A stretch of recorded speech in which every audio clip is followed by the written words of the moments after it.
Hey guys, welcome to Hip Hughes History. We're going to bang up some 12th Amendment for you guys and fix some of the boo-boos that the Founding Fathers made in the original Constitution. What are you talking about, Mr. Hughes? They were perfect. Maybe not perfect.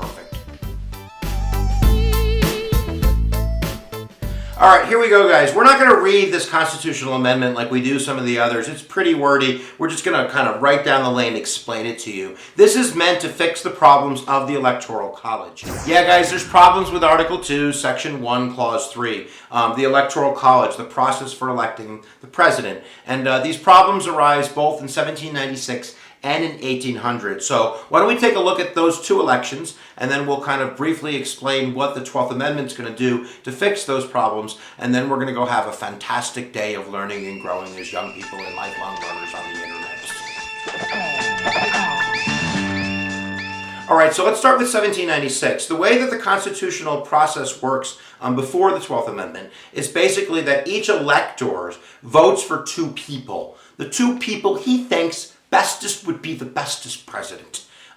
Today, we know that they vote for president and vice president. But basically, the way the system works back then is after they would count all the electoral votes, the guy that had first place would be the president, and the guy in second place would be vice president. So basically, there's some kind of electoral scheming going on between the electors to make sure that the guy in second place is of the same party to be the vice president for the president. So in 1796, you have John Adams, the Federalist, who is now running to replace the retiring George Washington. And he chooses Tom Pinckney to be his vice president, another Federalist. They like blood brothers.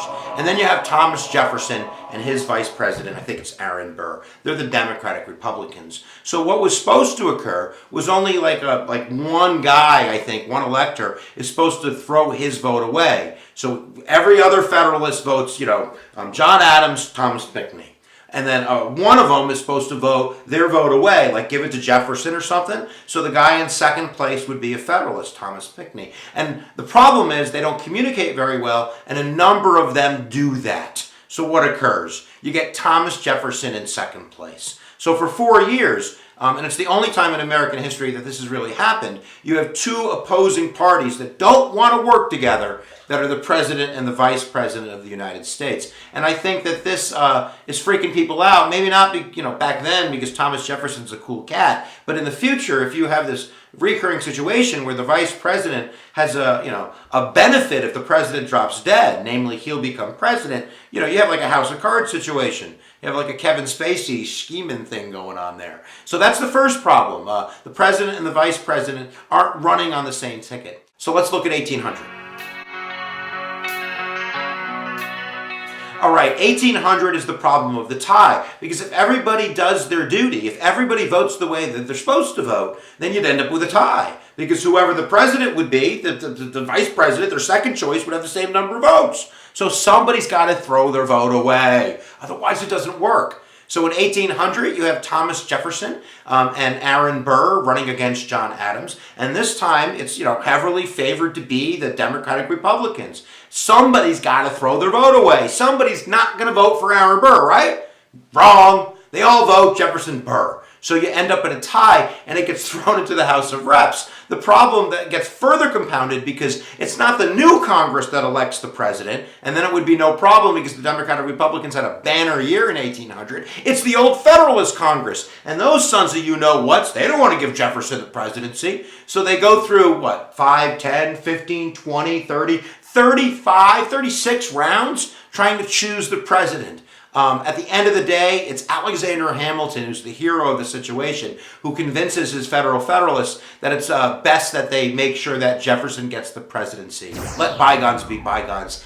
He knows that Aaron Burr is a more dangerous choice than Thomas Jefferson. But now we have to fix these problems, all right? We're going to fix them because I got something called the 12th Amendment.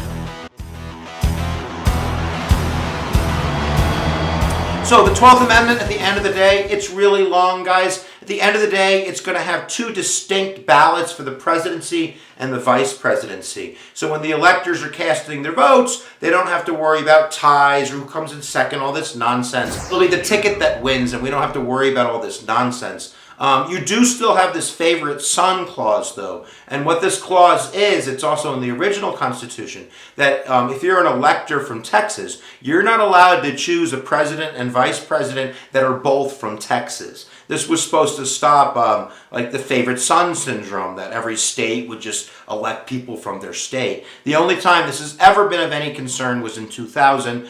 There were, I believe, some suits that came up in the court system after Bush and Cheney won, because technically Cheney was living in Texas for 5 or 6 years before the election.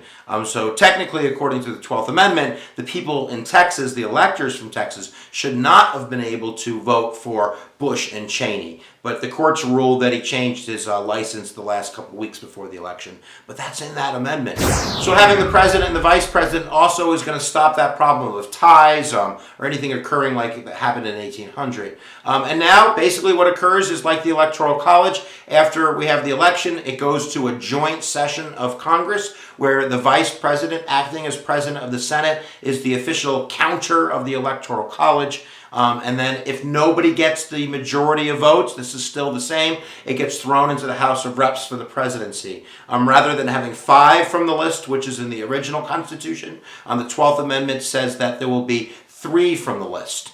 This becomes important in 1824. In 1824, I don't want to go on a tangent on YouTube, but it's a pretty cool story.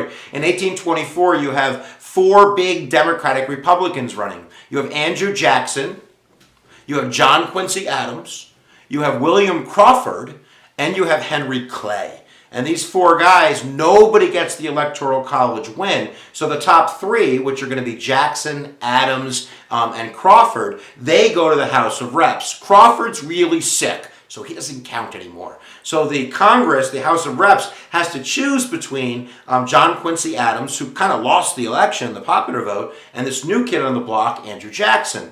Well, it happens to be that Henry Clay, who's the 4th guy, who's not in the Situation Room anymore, he supposedly strikes what's called the corrupt bargain with John Quincy Adams. Henry Clay was the Speaker of the House. He had enormous influence in the House of Reps, and he gathers his forces, and in 1824, they all line up behind John Quincy Adams, and John Quincy Adams steals the election from Andrew Jackson. And then when John Quincy Adams has to choose a Secretary of State, I wonder who's he going to choose? Henry Clay, what are you doing? Corrupt bargain, like House of Cards, like Kevin Spacey. But at the end of the day, that's basically it, guys. That's the 12th Amendment for you. No more president and vice presidents of opposing parties. We're going to have one ticket, and we're going to elect those bad boys together.